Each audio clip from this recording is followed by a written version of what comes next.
Erik van Hippel is a great scholar, and many of you know his work, his papers, his concepts, and he's a great person to work with. I was very privileged to be here in his group for a while. It was really a lot of fun. And he's talking about a new topic. He promised a new talk.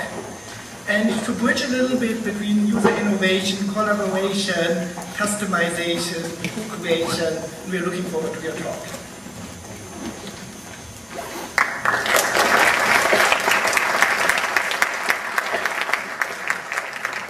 Thanks. So, I don't know who's going to be new or not. I'm not so sure. We'll see. Thank you, Frank. You know, Frank is really a pleasure, as I guess you know. I cannot believe how he and Mitch and others pull together these really interesting sessions. It's really good. So Frank promised to sit in front, not to encourage me, but to make sure I finish on time. So I'll try to do that. Now, what this is about is innovation by visitors to mass customization sites. So, you know, as you all know about the configurators and so on, and you know, do you want a red jelly bean or a blue one?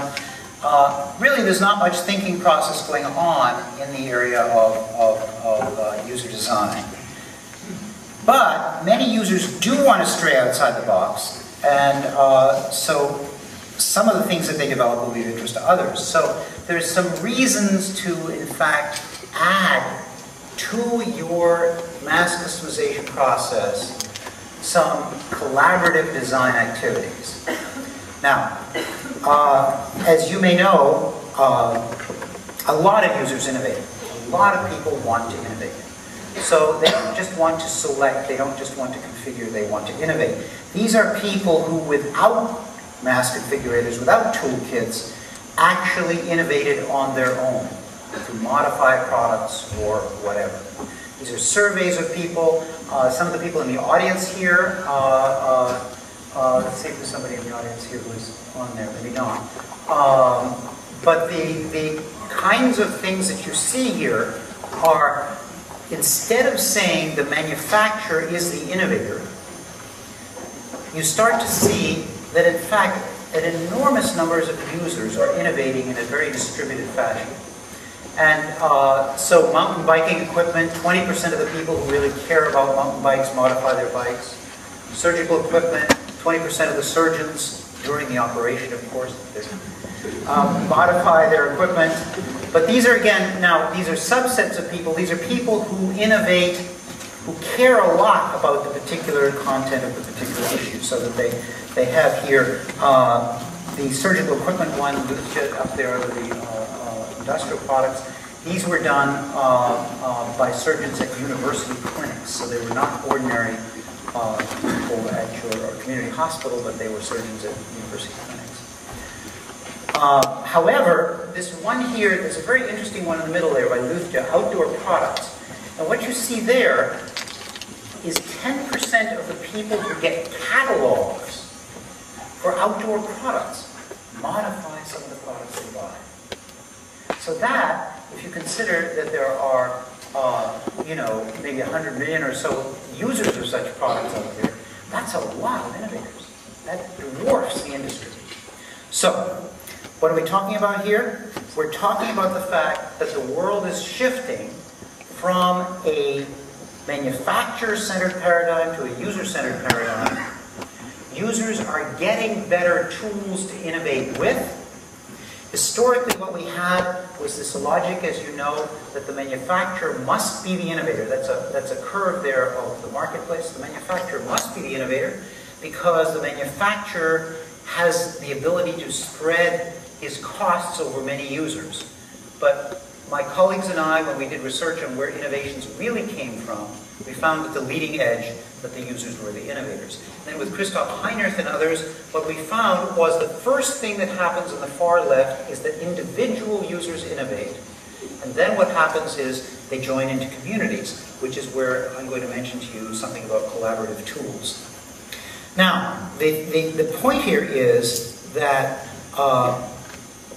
what we're now doing in research and I'm trying to get all this into half an hour, and you'll be pleased that I am, won't you, Frank? The point is that we, in our research, started, maybe I'll flip ahead of this, we started, and others started in this field, by focusing on individual user innovations. What we would do is we would say, who is really responsible for an innovation? And often we found it was the user was. We would track back in a field and we would say, well, who developed the most important innovations? And we found things like this. We found user prototypes. And they were individual users or small user teams who had done it.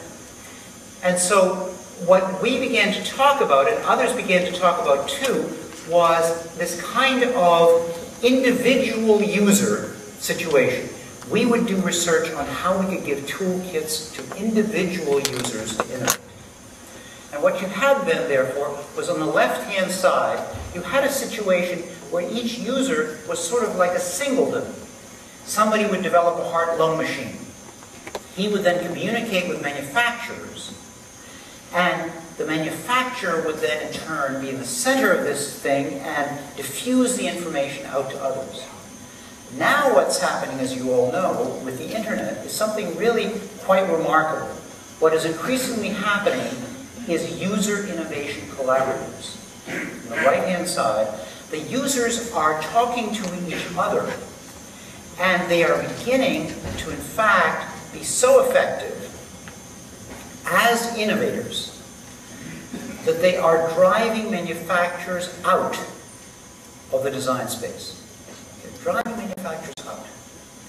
So, when you come and you have as your mass customization process an idea that what we will do is develop a system and users can come in and configure it and so on, this is really sort of not the way it's going to be.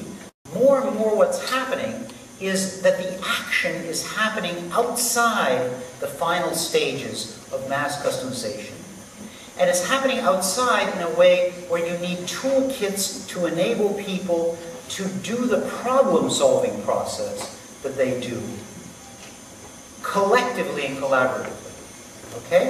It is important in that paper, and it's important in what we're doing as well.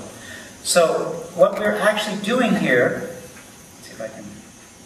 What we're actually doing here is we are showing, Carlos Baldwin and I, we are showing that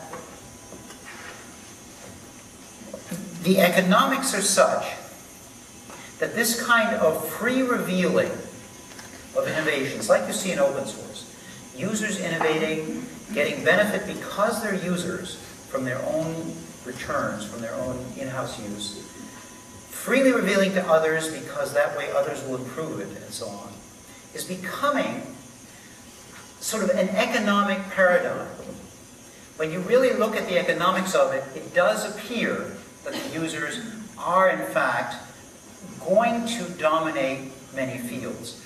Now, I'm going to show you, because they're higher efficiency, I'm going to show you an example or two.